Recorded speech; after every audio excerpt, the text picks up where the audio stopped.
Assalamualaikum warahmatullahi wabarakatuh.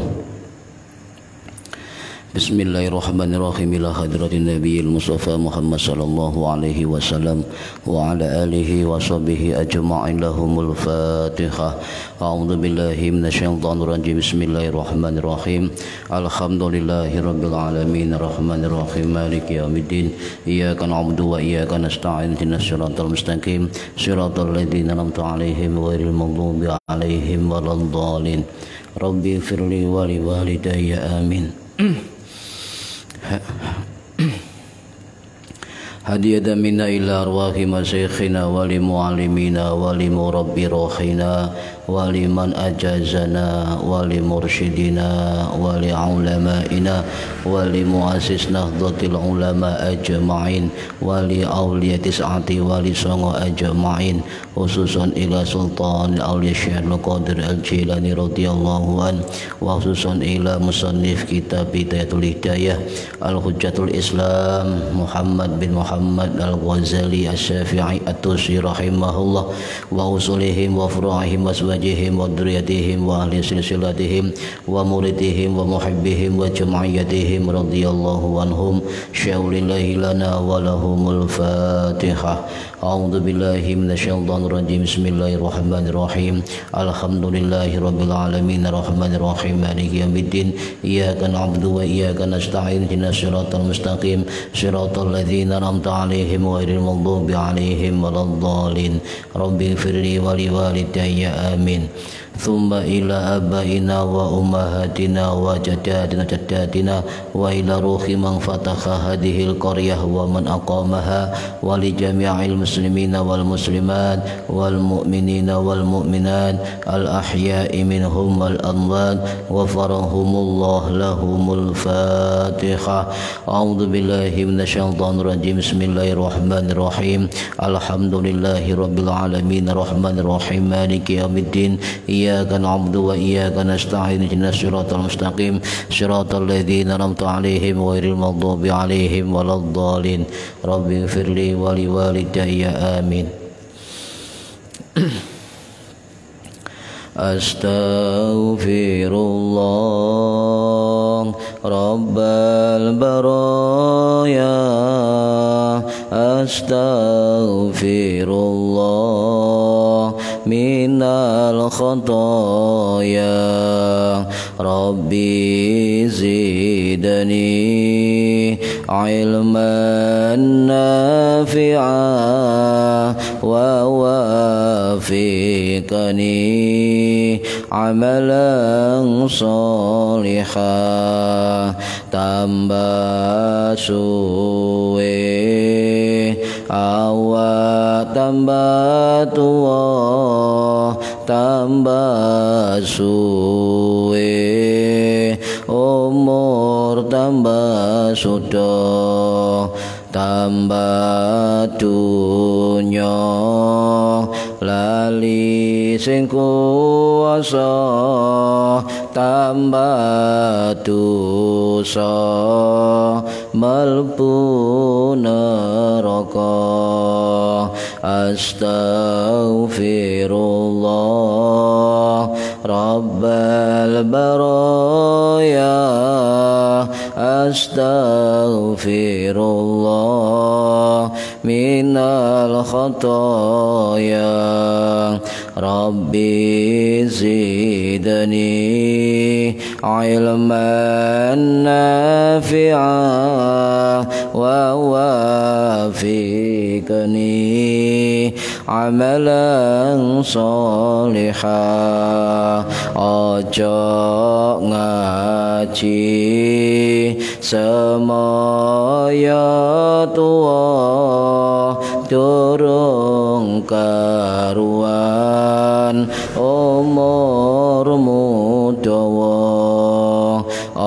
maca ngaji semaya sugih durung sugih nyawa wis mulih astaghfirullah rabbal baraya astaghfirullah minal khotoya rabbi zidani ilman nafi'an wa wafiqani amalan salihah ya Allah Gusti kula nyuwun pinaringan kesang istiqomah ya Allah Gusti kula nyuwun menawi baca husnul khotimah amin ya Allah amin ya Allah amin ya Allah amin ya Allah. Al-Fatihah. A'udzu billahi minasyaitonir rajim. Bismillahirrahmanirrahim. Alhamdulillahi rabbil alamin arrahmanir rahim maliki yaumiddin iyyaka na'budu wa iyyaka nasta'in ihdinas siratal mustaqim siratal ladzina an'amta 'alaihim ghairil maghdubi 'alaihim waladdallin rabbi firli wa liwalidayya amin. Bismillahirrahmanirrahim. Alhamdulillahi rabbil alamin. Allahumma salli wa sallim wa barik ala sayyidina Muhammadin wa ala alihi wa sahbihi ajma'in wa la hawla wa la quwwata illa billahil aliyyil azim amma ba'du. Yang saya hormati para penonton sekalian, mudah-mudahan yang mendengarkan, yang hadir mendapatkan barokah, manfaat, maslahah wa ni'mata wassalama wassa'ada wassafa'ah fid dini wad dunya wal akhirah amin ya rabbal alamin. Para hadirin yang saya hormati, melanjutkan keterangan dari kitab Bidayatul Hidayah, masih dalam tema atau bab tentang adabus sholah atau adab-adab dalam sholat. Bismillahirrahmanirrahim. Monggo yang belum niat diniati thalabul ilmi lillahi ta'ala. Bismillahirrahmanirrahim.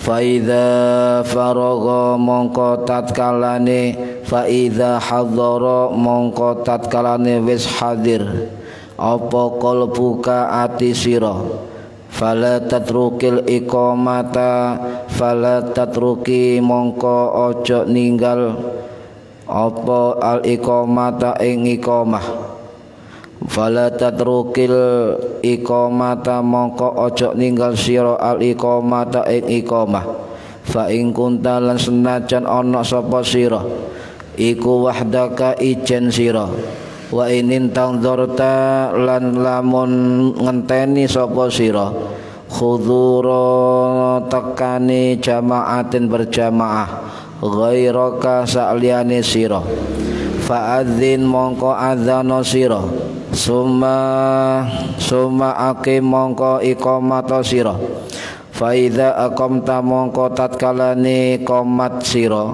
fa'anwi mongko niyata sira, wa kulan ngucap sira fil qalbika ing dalem ati sira, au ati nakani ingsun fardhu dhuhur lillahi ta'ala krana Allah ta'ala, wal yakun lan becik ana apa zalika mengkono niat iku hadiran hadir fi qalbika ing dalem ati sira, Ainda takbirika ing dalem nalikan takbir sira.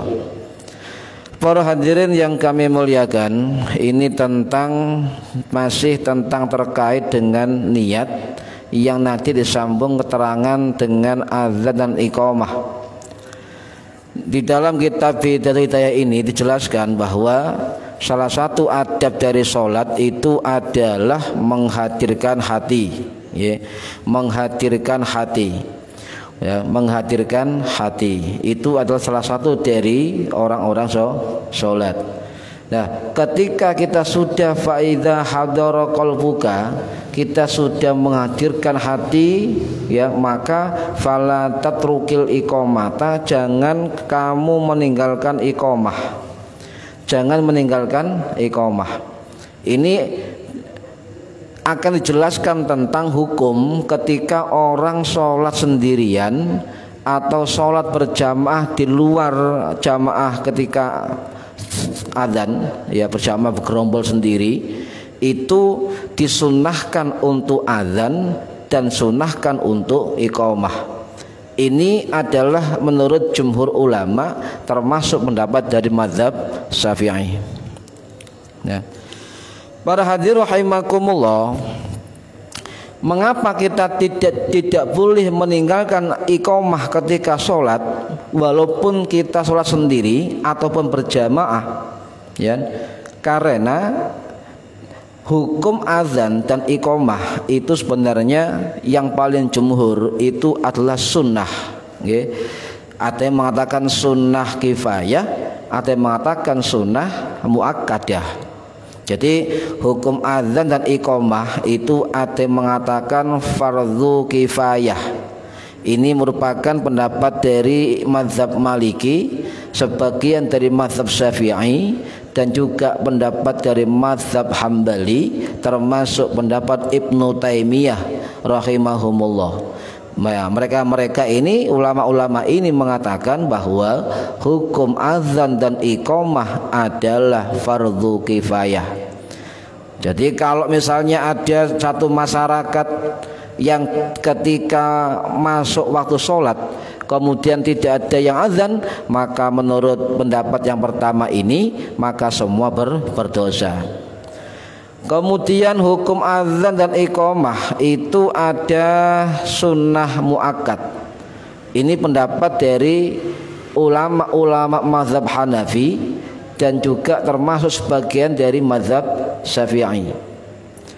Tetapi dalam jumhur mazhab Syafi'i itu mengatakan bahwa hukum azan dan iqamah adalah sunnah kifayah.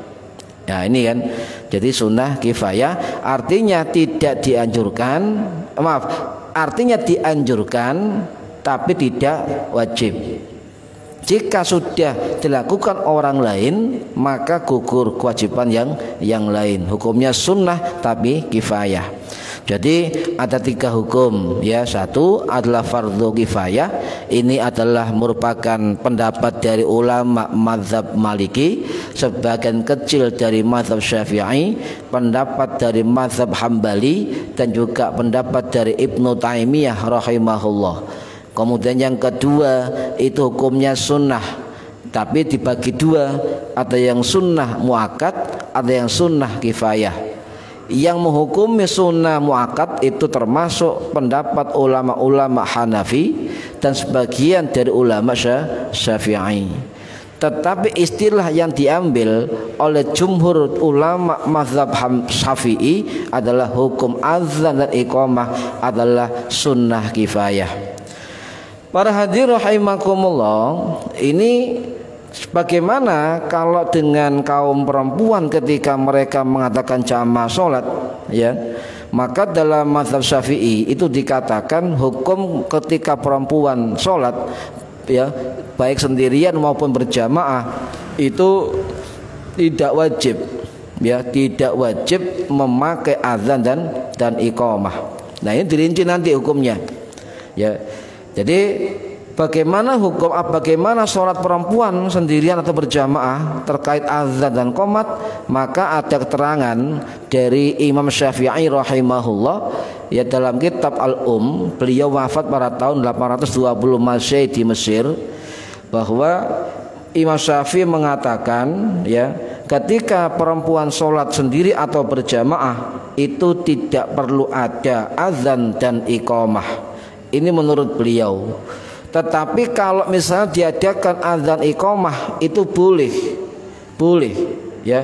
Bahkan ada juga mengatakan sunnah, boleh, ada mengatakan sunnah, tetapi dengan syarat tidak boleh mengeraskan bacaan azan dan iqamah.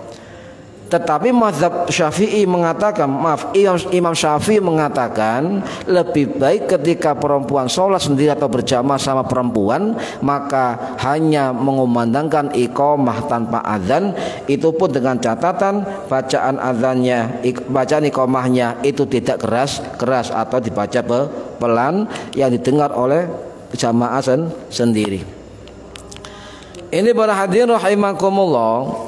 Itu menurut dari Imam Syafi'i sendiri. Tetapi lambat laun kemudian setelah Imam Syafi'i muncul ulama-ulama dari mazhab Syafi'i, itu kemudian berbeda pendapat. Ini dicatat oleh Imam Nawawi dalam kitab Al-Majmu' Syarah Al-Muhadzab. Itu dalam internal mazhab Syafi'i itu ada 3 hukum.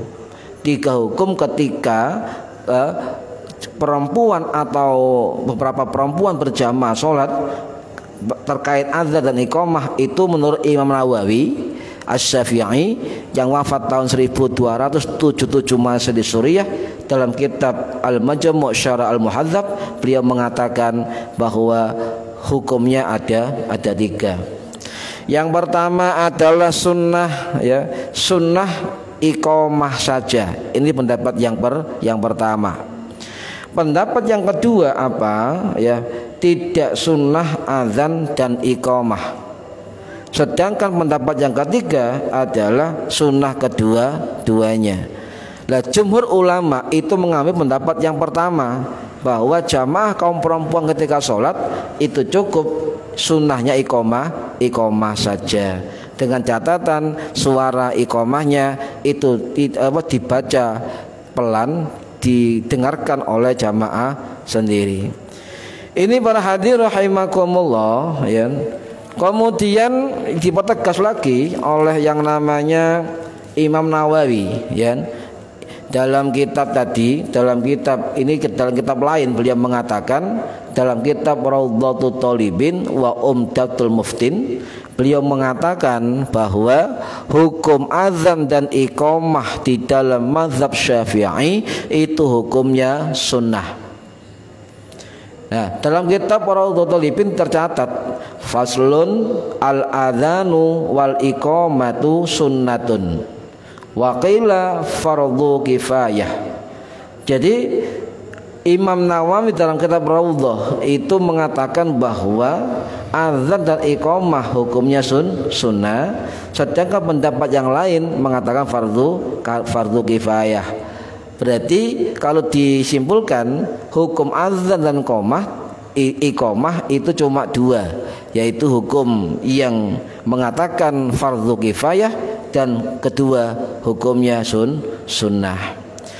Para hadirin rahimakumullah, tetapi dengan catatan, walaupun nanti ada keterangan bahwa orang sholat sendirian ya maupun berjamaah di luar jamaah masjid misalnya, atau musafir atau di rumah, maka disunahkan untuk mengumandangkan azan dan juga mengumandangkan iqamah. Ini keterangan dari ulama-ulama mazhab Syafi'i, bahkan jumhur ulama fikih itu juga sependapat begitu. Nanti saya jelaskan tentang mengapa kok bisa begitu ya. Nah, khusus untuk sholat sendiri maupun berjamaah ya, itu hanya berlaku untuk sholat wajib saja. Wa innama yusra'ani limaktubatin.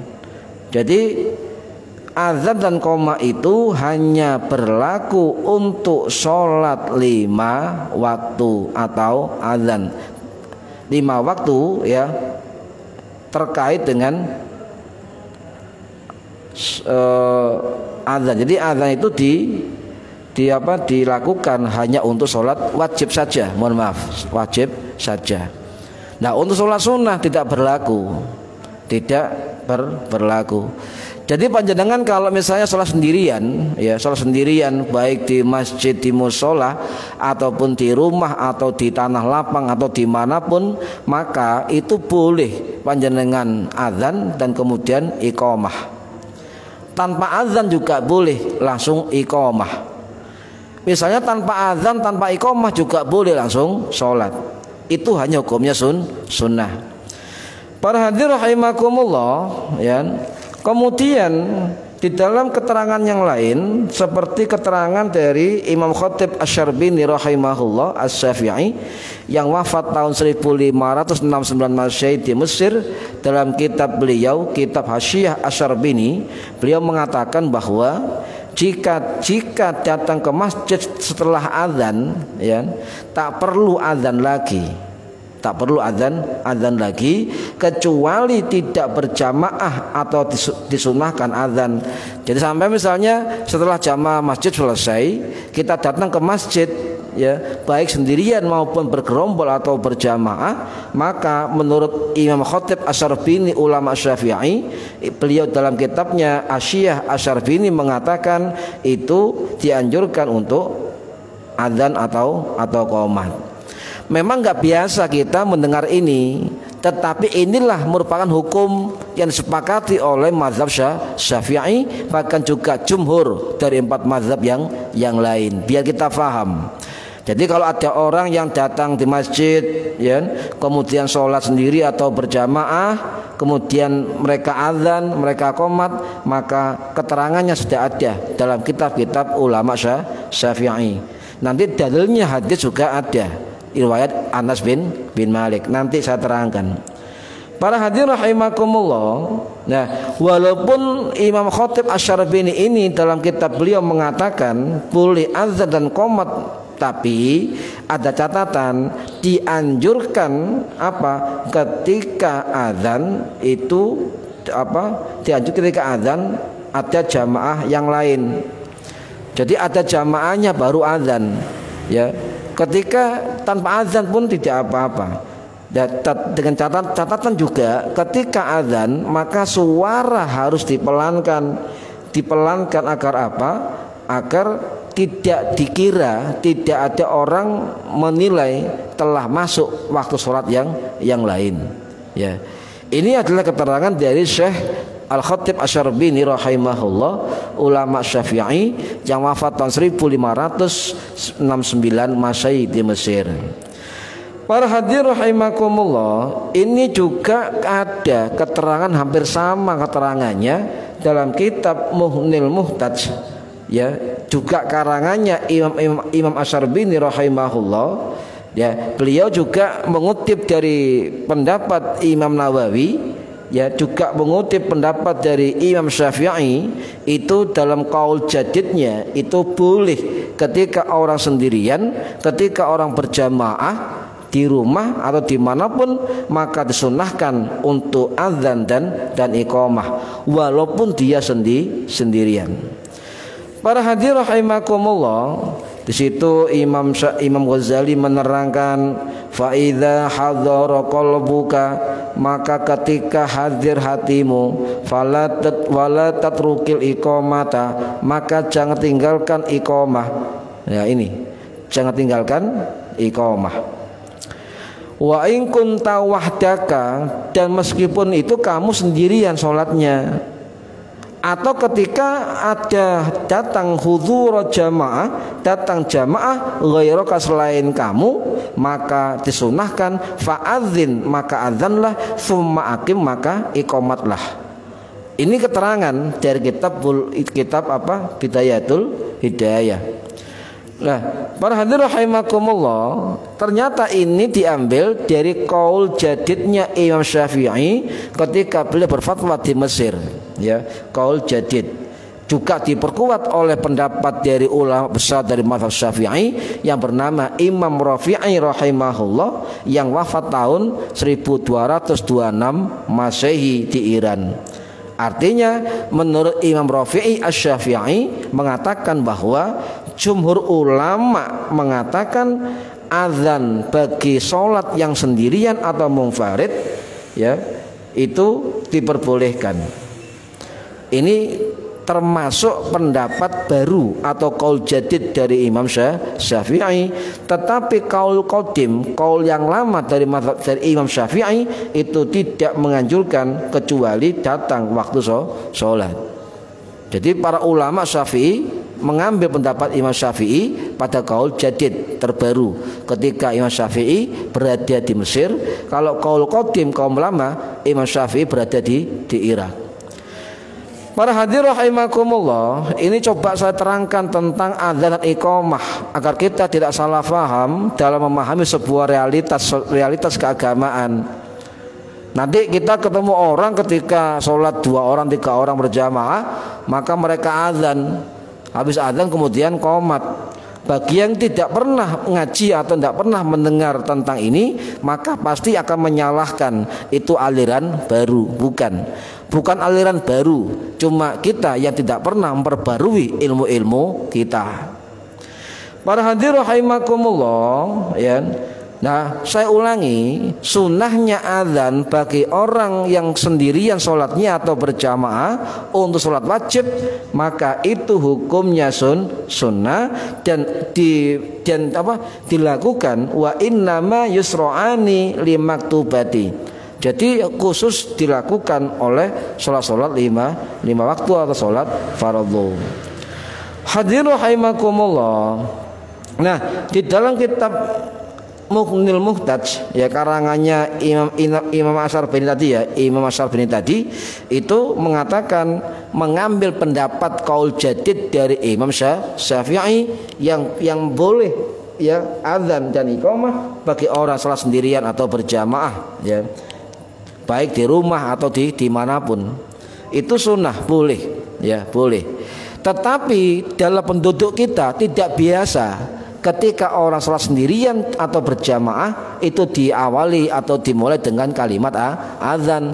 Yang sering kita dengar, kita lihat adalah orang-orang hanya langsung bacaan iqamah. Bagaimana? Ya enggak apa-apa, ya tidak apa-apa. Cuma kalau ada orang praktekkan ketika sholat sendirian azan dan juga iqamat, maka kita pernah ngaji, oh ternyata di dalam jumhur ulama itu membolehkan orang sholat sendirian munfarid maupun sholat berjamaah ya itu boleh melakukan azan dan iqamah.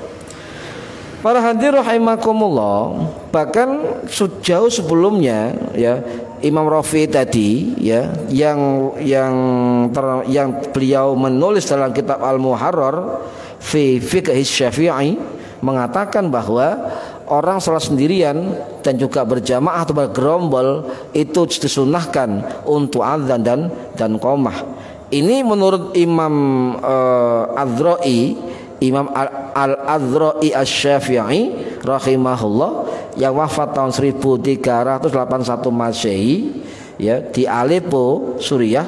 Beliau berpendapat bahwa orang yang sholat sendirian maupun sholat bergerombol atau berjamaah itu disunahkan bisa pakai adzan, bisa juga pakai iqamah, bisa tidak pakai adzan, bisa langsung iqamah, dan juga bisa tidak adzan dan tidak iqamah. Tidak usah geger, sebab semua ini itu ada dalam fikih.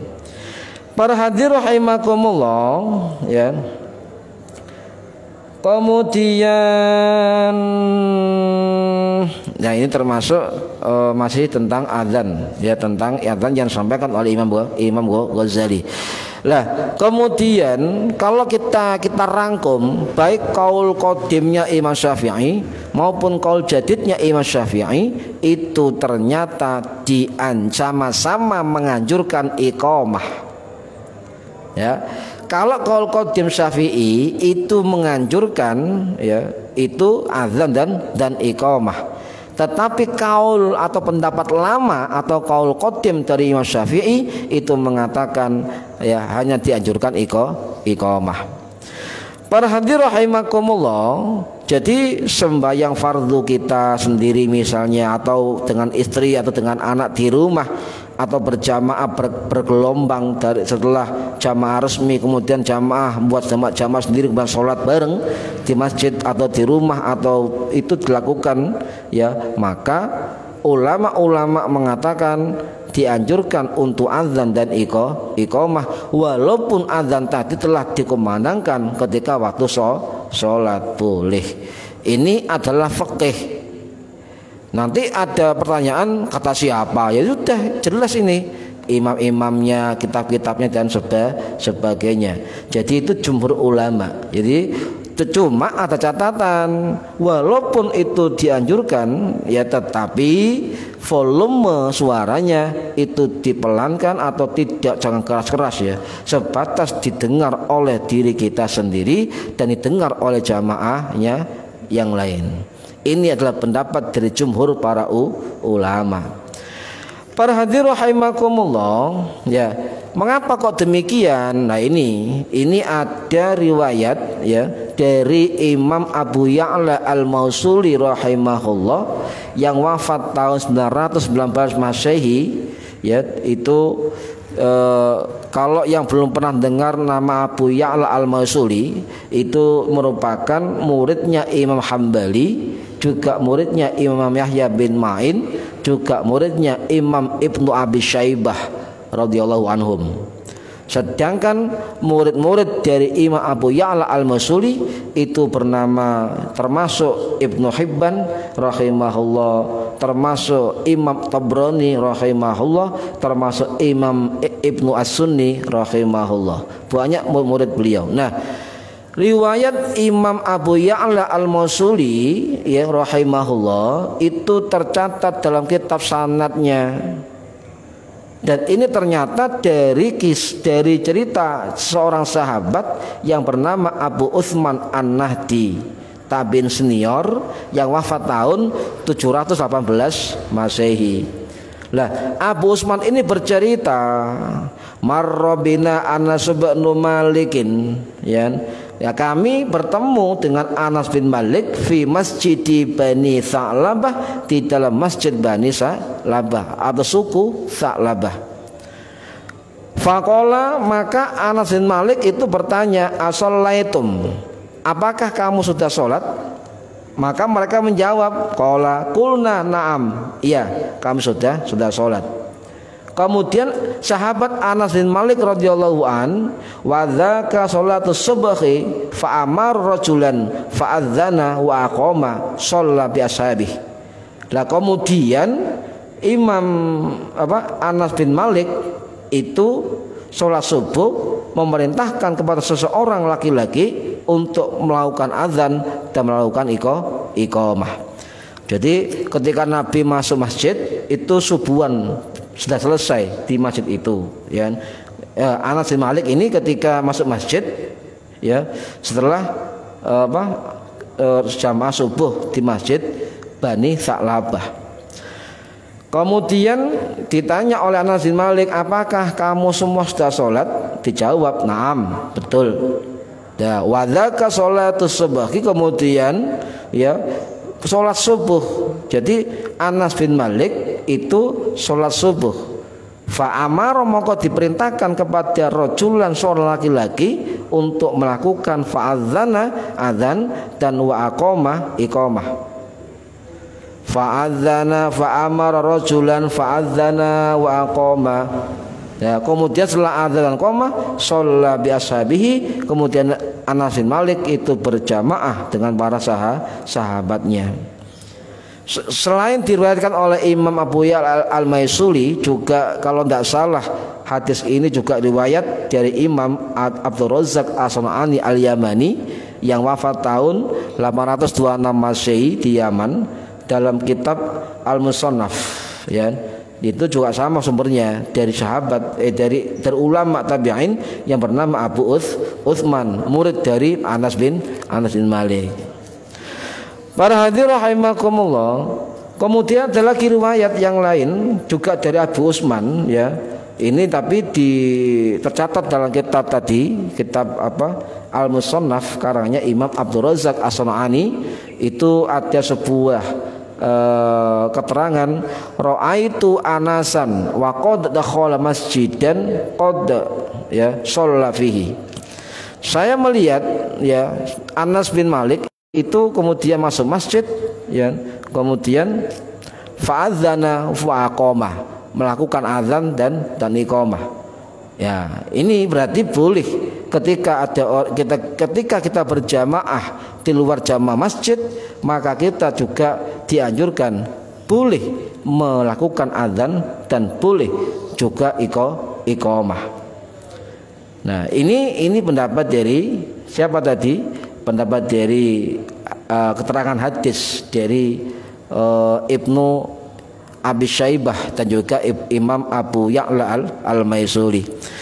Para hadirin rahimakumullah, ada juga pendapat dari ulama Syafi'i yang lain yang bernama Imam Ibnul Munzir As-Syafi'i yang wafat tahun 930 Masehi di Mekah. Imam Munzir ini adalah murid dari Imam Ar-Rabi' bin Sulaiman rahimahullah. Dan Imam Arabi ini adalah merupakan murid langsung dari Imam Syafi'i.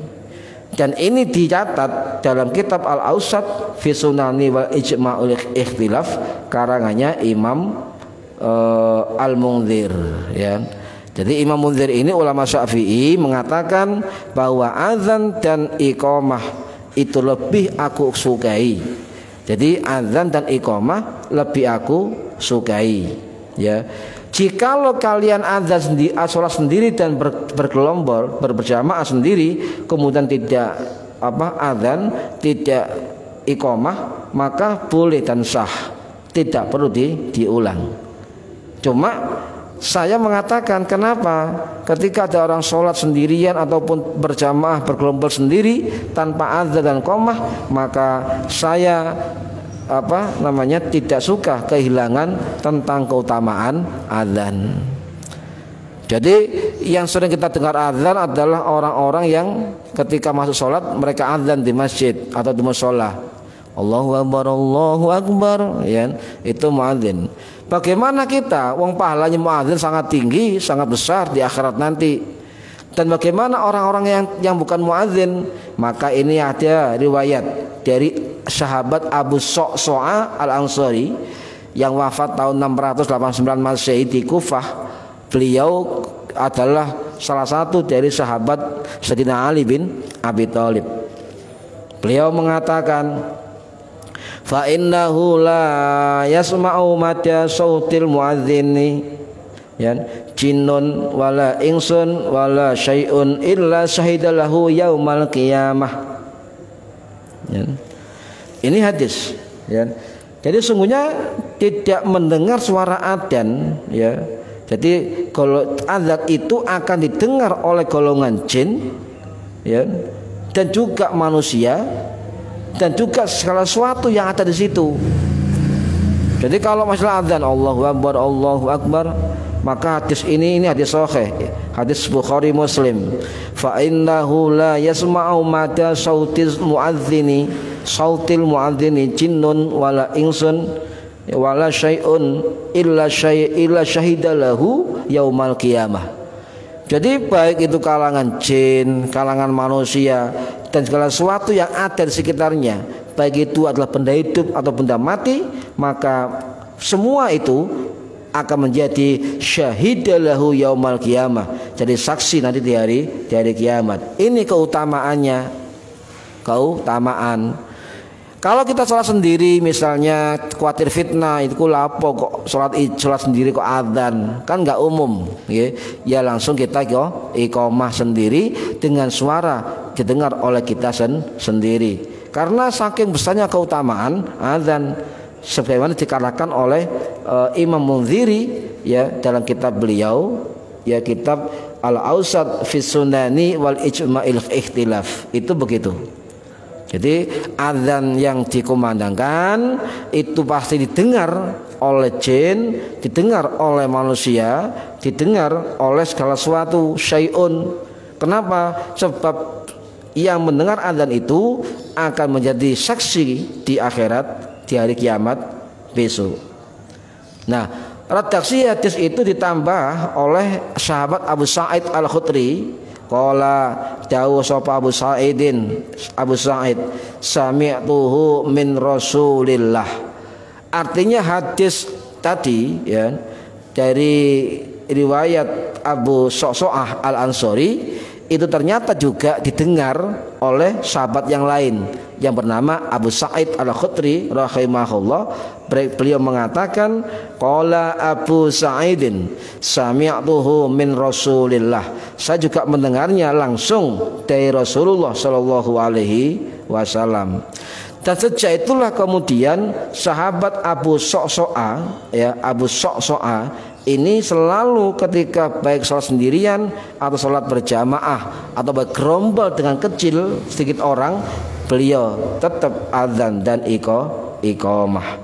Tapi jangan keras-keras. Kalau kita dalam masjid misalnya berjamaah 3-4 orang, kemudian pernah ngaji begini mengatakan azan itu sunnah sebelum sholat sendiri atau sholat bergerombol atau berjamaah. Jangan begitu. Lihat situasi dan kondisi dulu. Ya.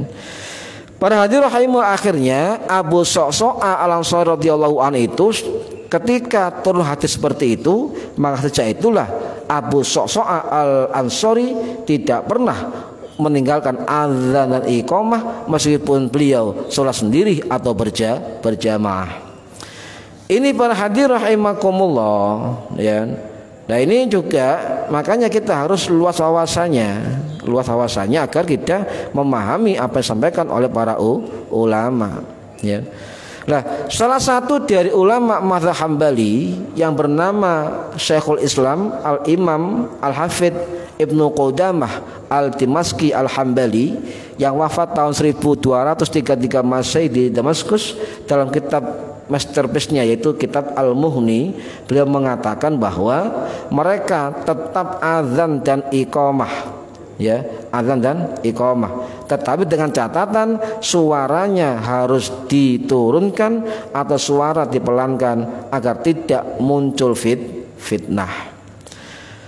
Para hadirin rahimakumullah, itu mazhab Syafi'i sunnah, mazhab Hambali juga mengatakan sunnah tapi suara dipelankan.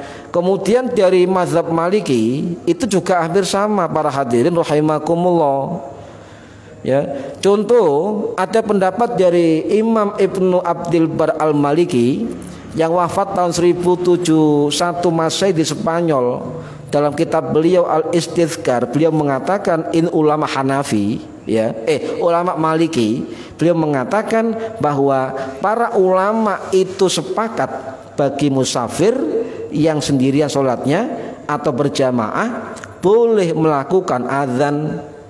Ini termasuk perbuatan terpuji dan juga mendapat keutamaan pahala yang besar. Loh, ini pendapat perwakilan pendapat dari ulama besar dari mazhab Maliki yang bernama Imam Ibnu Abdil Barri yang wafat tahun 1071 Masehi di Spanyol. Jelas, okay? Sudah jelas. Jadi kalau ada orang sholat sendirian, kemudian dia qomat atau adzan pelan atau qomat pelan, atau ada gerombolan orang berjamaah di masjid atau di mushola, mereka kemudian adzan pelan atau iqamah pelan, jangan disalahkan. Memang ini pendapat jumhur ulama membolehkan. Para hadirin rahimakumullah, ya tadi sudah dijelaskan kan ya dalilnya bagaimana kok sunnah adzan dan qomah ketika sholat sendirian atau sholat bergerombol atau berjamaah dalam jumlah yang sedikit. Para hadirin rahimakumullah. Nah, kemudian Imam Nawawi, ulama dari mazhab Syafi'i, dalam kitab beliau Raudhatut Thalibin wa Umdatul Muftin, beliau menegaskan bahwa sholat munfaridan, sholat sendiri, ya, baik di padang pasir atau dimanapun berada di penjuru negeri, itu tetap sunahkan untuk azan. Ini pendapat Imam Nawawi dari mazhab Syafi'i. Saya ulangi, Imam Nawawi As-Syafi'i yang wafat tahun 1277 Masehi, dalam kitab Raudhatul Thalibin wa Umdatul Muftin, beliau mengatakan bahwa bagi orang yang sholat sendirian atau munfarid, baik di padang pasir atau di suatu tempat manapun, itu menurut beliau tetap disunahkan azan.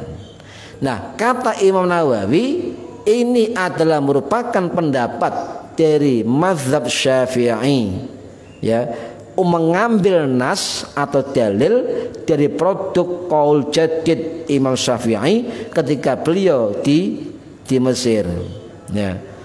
Kemudian kalau qaul qadimnya Syafi'i itu mengatakan bahwa tidak perlu azan. Ini para hadirin rahimakumullah. Sehingga kalau kita simpulkan dari berbagai pendapat imam-imam ulama tadi, bahwasanya ternyata 4 mazhab itu berbeda pendapat dalam 3 pendapat. Contoh misalnya ulama dari kalangan mazhab Syafi'i, ulama dari kalangan mazhab Hambali itu mengatakan bahwa sunnah azan dan iqamah bagi orang sholat sendiri dan juga berjamaah kecil boleh, ya, itu hukumnya sunnah dari pendapat mazhab Syafi'i dan pendapat mazhab Hambali.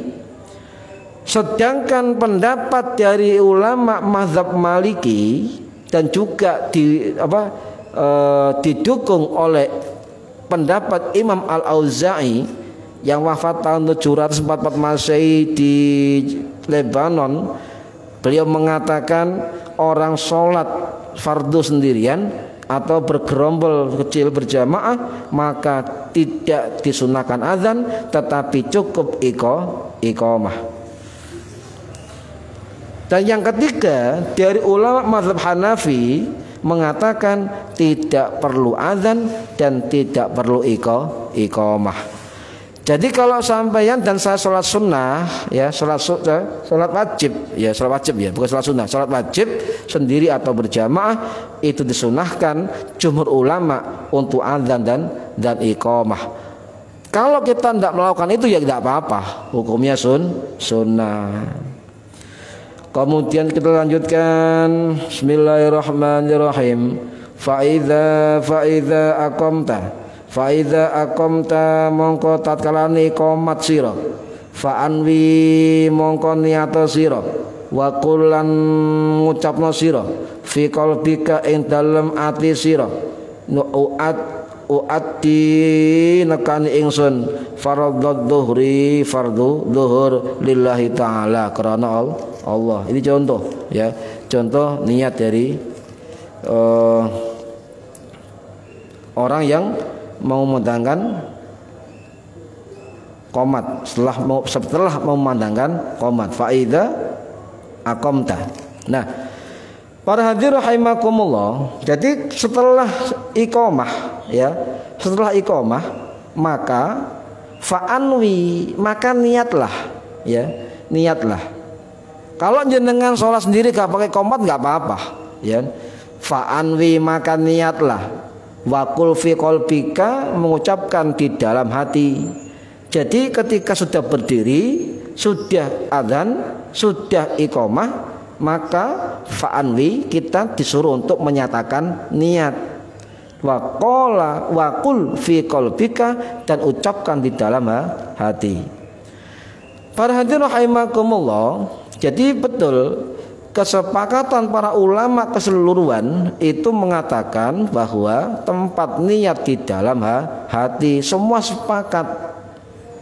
Tidak cukup hanya dilesankan. Nanti akan saya luruskan beberapa orang yang melakukan niat, ya, melafadzkan niat. Nah, ini diterangkan. Jadi 4 mazhab itu atau ulama keseluruhan sepakat bahwa tempat niat itu di dalam hati. Ya termasuk pendapat dari ulama-ulama 4 mazhab. Ini cuma ulama. Ya, contoh dari ulama Hanafi, saya menukil pendapat dari Imam Ibnu Nujaim Al-Hanafi yang wafat tahun 1062 Masehi. Ya, dalam kitab beliau Al-Asbah wan Nadhair. Kemudian dari mazhab Maliki, saya mengambil dari Imam Abdul Qasim Ibnul Juzai Al-Maliki yang wafat tahun 1340 Masehi di Tarifah Spanyol dalam kitab Al-Qawanin Al-Fiqhiyah. Sama ya, bahwa niat tempatnya di hati.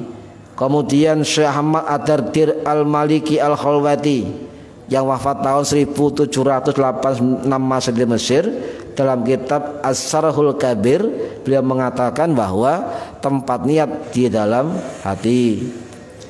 Dan ulama Syafi'i, saya nukil pendapat dari Imam Jalaluddin As-Suyuti As-Syafi'i yang wafat tahun 1505 Masehi di Mesir, ya, dalam kitab Al-Asbah wan Nadhair.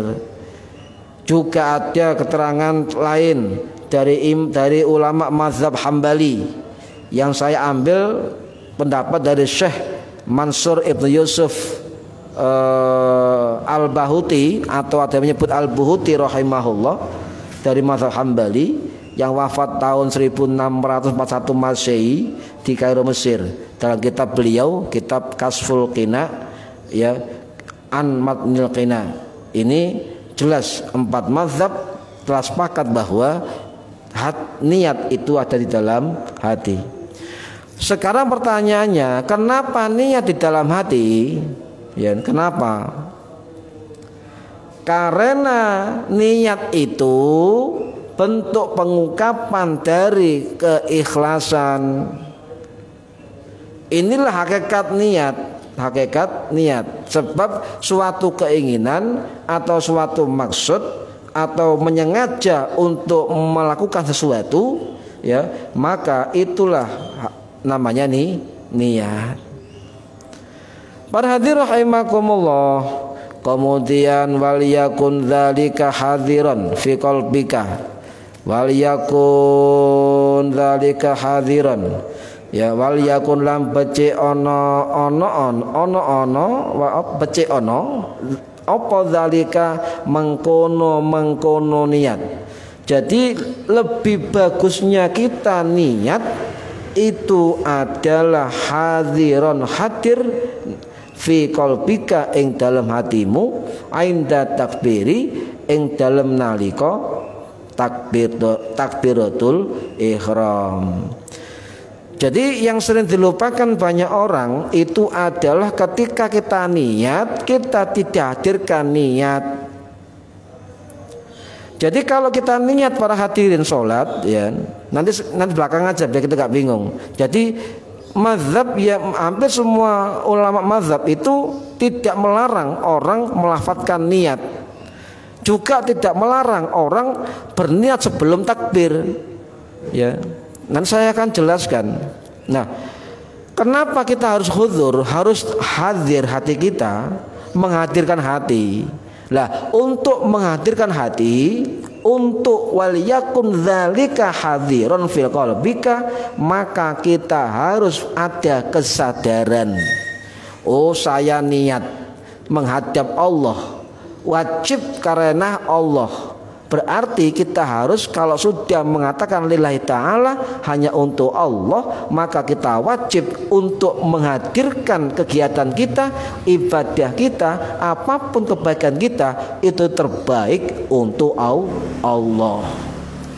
Jangan dikontaminasi oleh perbuatan-perbuatan yang bisa menggugurkan ibadah kita. Jadi menghadirkan hati itu selain juga sadar dia berniat, ya, juga dia sadar apa yang dia baca, juga sadar apa yang dia lakukan, gerakan yang dilakukan sadar. Ketika contoh, ketika kita ruku, maka sadar bahwa dia sedang ruku, sadar bacaan ruku, faham tentang makna bacaan ruku, Nah, ketika sujud maka sadar bahwa dia sedang sujud dan juga sadar tentang bacaan di dalam sujud.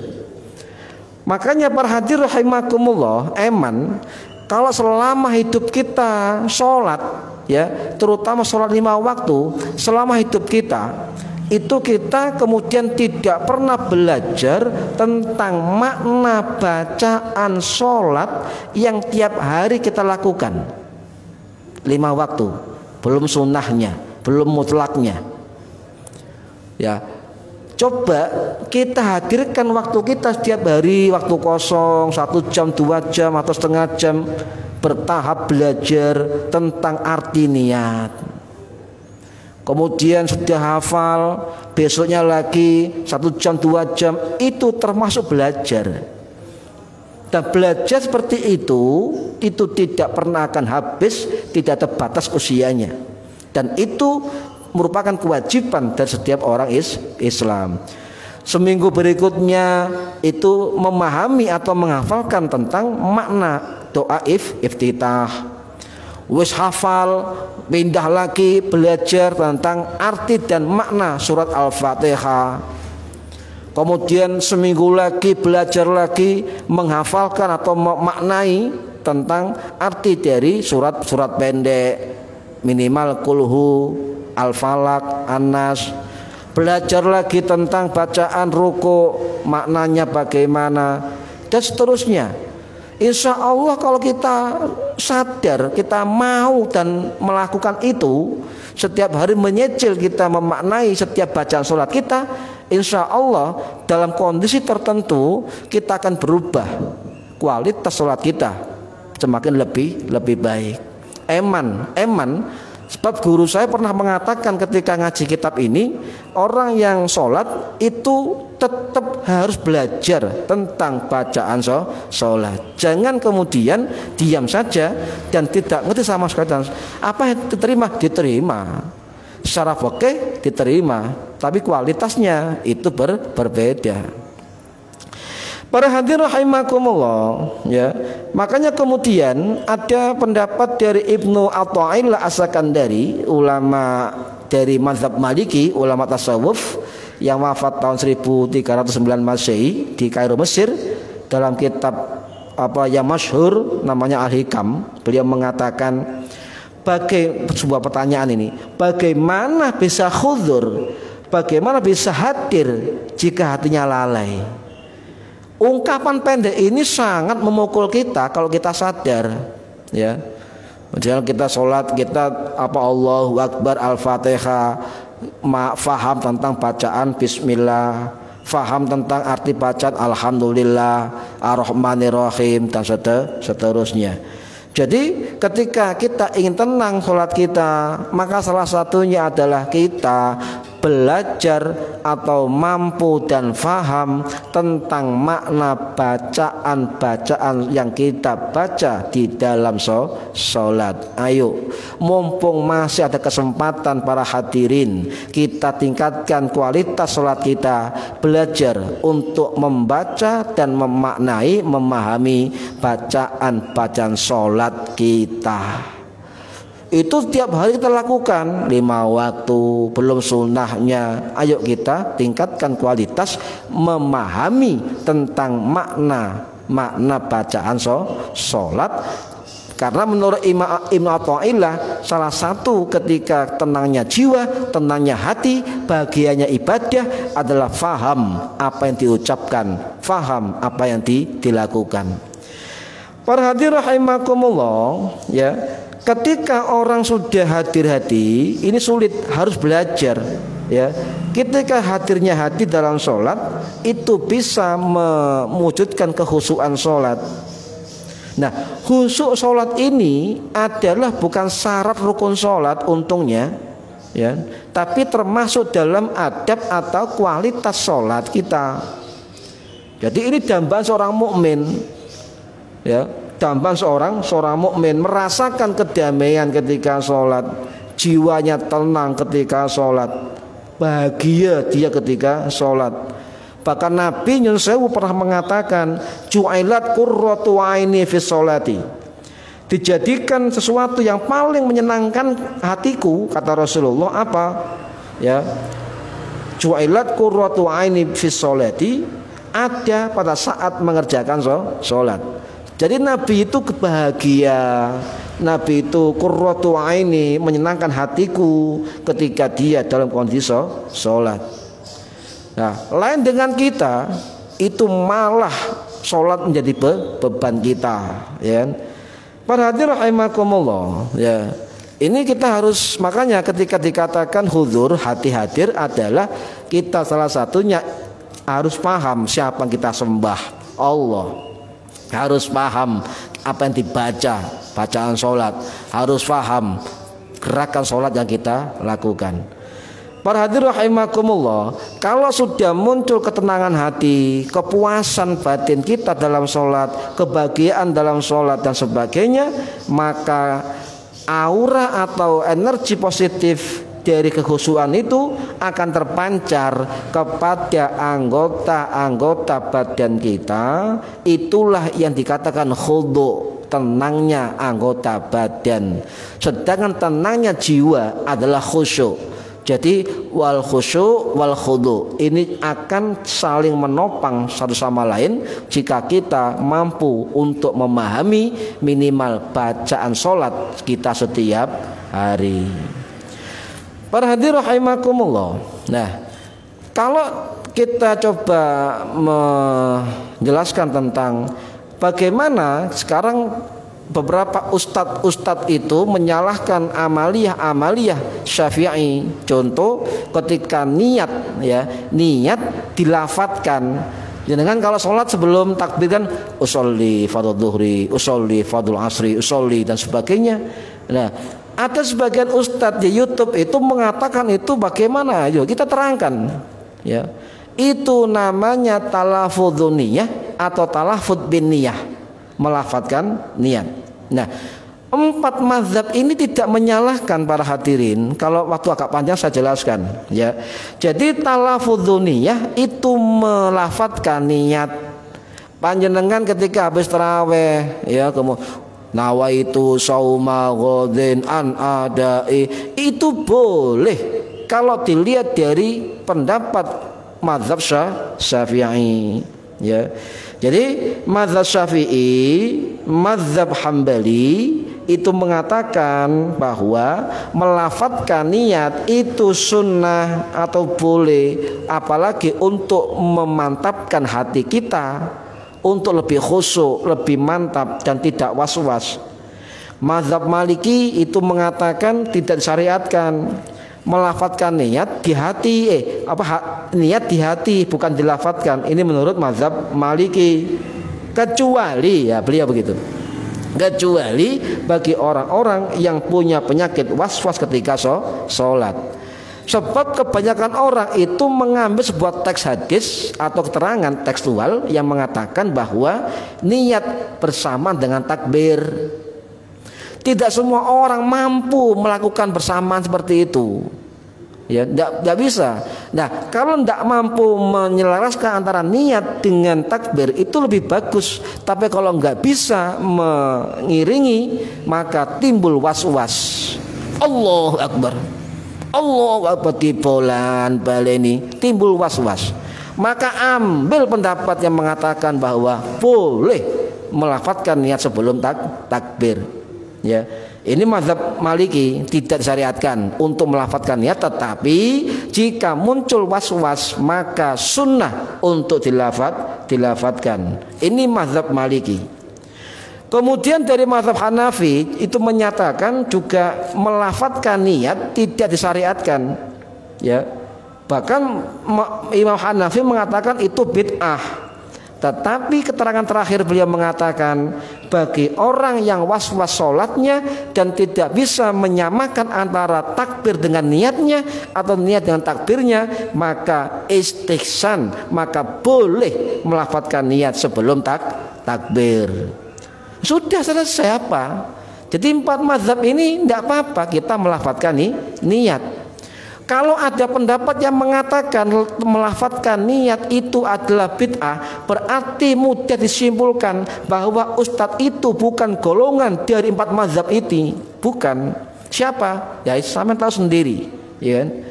Ini para hadirin rahimakumullah, bahkan tegas di dalam kitab Nihayatul Mustad Syarhul Minhaj karangannya Syekhul Islam Al-Imam Ar-Ramli As-Syafi'i yang wafat tahun 1596 Masehi.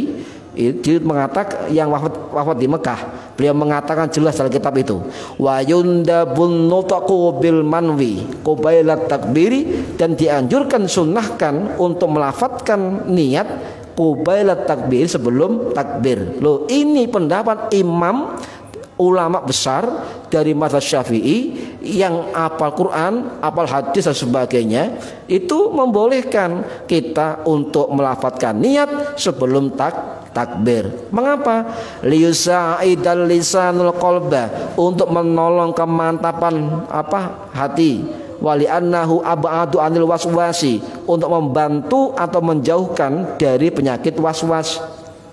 Ini pendapat dari Imam Ibnu Hajar Al-Haytami yang wafat tahun Imam Ar-Ramli yang wafat tahun 1596 Masehi, dan juga sama pendapat dari Imam Ibrahim Al-Bajuri rahimahullah yang wafat tahun 1860 Masehi di Mesir.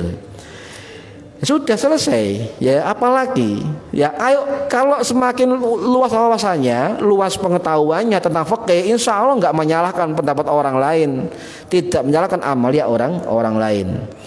Ini para hadirin rahimakumullah, ya. Terakhir adalah begini, ya. Jadi kenapa kita niat itu pakai usolli, ya?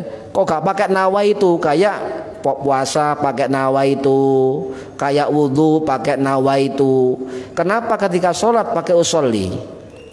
Para hadirin rahimakumullah, di dalam kitab Safinatun Najah, kitab dasar fikih mazhab Syafi'i yang dikarang oleh Sayyid Salim bin Sum'ah Hadrami As-Syafi'i, ya Al-Jawi, yang wafat tahun 1843 Masehi di Jakarta.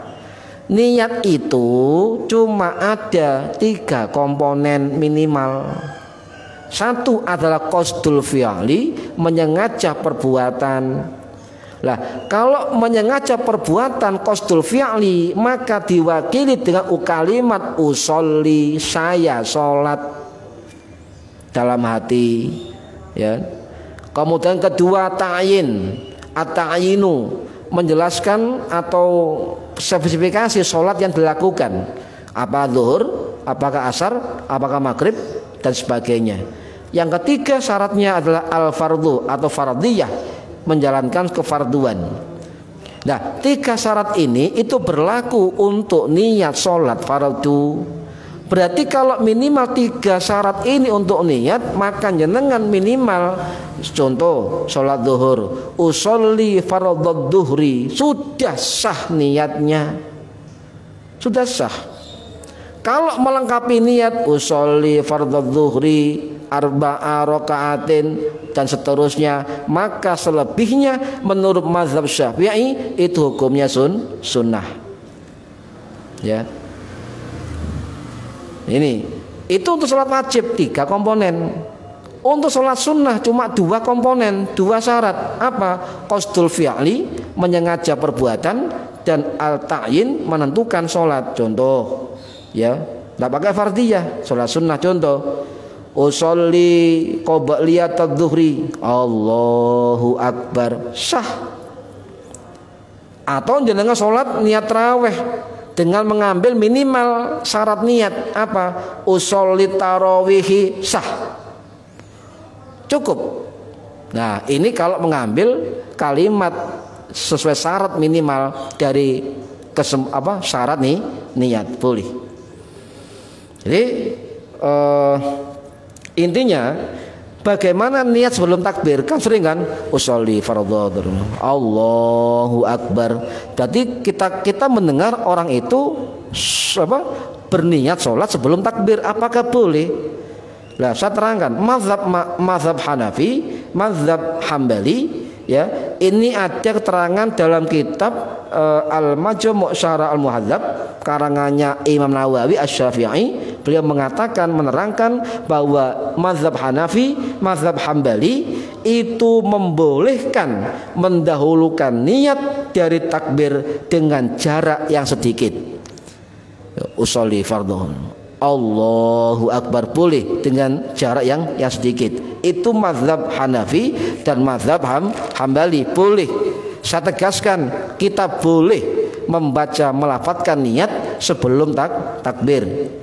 Contoh pendapat dari mazhab Hambali, Ibnu Qudamah Al-Maqdisi Al-Hambali yang wafat tahun 1223 Masehi di Damaskus. Dalam kitab Al-Mughni beliau mengatakan boleh mendahulukan niat dari takbir asal dengan waktu yang sedikit. Jika terlalu lama antara niat dengan takbir, maka menurut mazhab Hambali itu rusak niatnya atau tidak sah. Nah, sedangkan menurut mazhab Maliki atau sebagian dari mazhab Hanafi yang diwakili oleh Imam Al-Qurtubi Al-Maliki yang wafat tahun 1273 Masehi di Mesir, dalam kitab Al-Kafi fi fiqhi Ahli Madinah, beliau mengatakan boleh mendahulukan niat dari takbir meski jaraknya lama. Ini mazhab Maliki. Jadi mazhab Hambali boleh niat sebelum takbir dengan jarak pendek, ya. Kemudian Maliki itu boleh dengan jarak yang lama. Kemudian ada kesepakatan dari seluruh ulama-ulama mengatakan bahwa boleh niat didahulukan atau dibaca dulu sebelum takbir meskipun tidak bersamaan dengan takbir. Sulit para hadirin, coba jenengan niat sama takbir, sulit sekali dijalankan. Ini para hadirin rahimakumullah. Nah, saya ulangi tadi, kenapa usolli bukan nawaitu ketika sholat? Karena kalimat usolli itu sudah mencakup syarat rukun niat, qasdul fi'li, menyengaja melakukan suatu. Jadi usolli itu artinya saya niat sholat.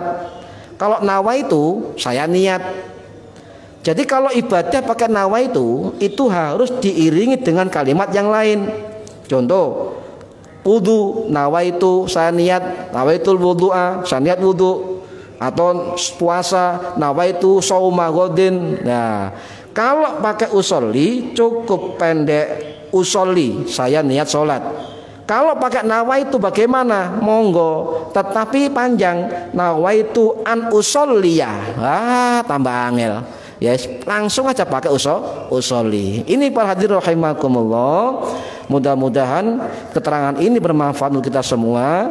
Dan terakhir, ketika kita mengucap niat nawaitu shauma ghadin misalnya bersama-sama, jangan lupa syarat dari Syafi'i apa? Hati kita harus ikut membaca. Ini yang sering salah paham. Jadi kita melafadzkan niat apapun, baik sholat maupun puasa, wudu, ya, jangan pernah meninggalkan hati. Jadi ketika melafadzkan niat, hati tetap membaca, lisan juga melafadzkan. Ini syarat dari niat. Kalau hati kita nggak baca niat, hanya lisan saja, maka niat tidak sah. Sebab syarat niat itu di dalam hati dan lisan untuk memperkuat bacaan niat di hati. Demikian para hadirin rahimakumullah, semoga bermanfaat di dini wa dunya wal akhirah. Al-Fatihah. A'udzubillahi minasyaitonir rajim. Bismillahirrahmanirrahim. Alhamdulillahi rabbil alamin arrahim maliki yaumiddin. Iyyaka na'budu wa iyyaka nasta'in. Shiratal ladzina an'amta 'alaihim ghairil maghdubi 'alaihim waladdallin. Rabbi fili wa liwalidayya amin. Bismillahirrahmanirrahim. Allahumma shalli wa sallim ala Muhammadillahir rabbil alamin. Allahumma 'allimna ilmal Qur'an wa 'allimna ilma la ilaha illallah wa 'allimna min ladunka ilman nasiru bihi kamil mahiyatil amad. Wa sallallahu ala sayyidina Muhammad alhamdulillahi rabbil alamin. Wallahu a'lam bishawab. Assalamualaikum warahmatullahi wabarakatuh.